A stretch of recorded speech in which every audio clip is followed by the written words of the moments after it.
María Sola Romero, 3 votos. Eder Álvarez, 4 votos. Y Amaya del Campo de Sestí, 11 votos.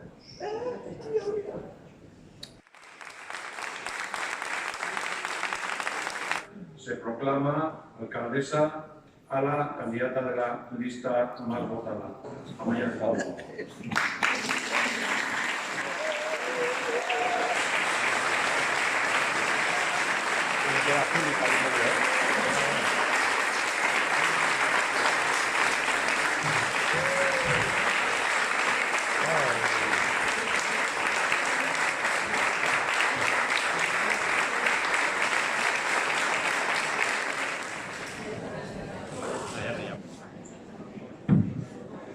Egunon, eta eskerrik asko duperezion honetan gurekin egotagatik.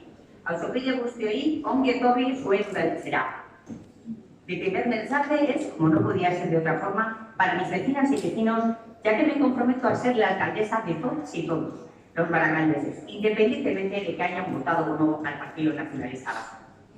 Mi segundo mensaje es un llamamiento a la colaboración entre partidos.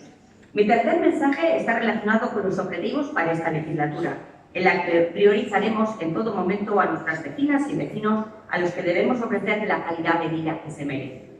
Os invito a que juntos nos ayudéis a hacer realidad este gran proyecto. ¡Gora Baracaldo!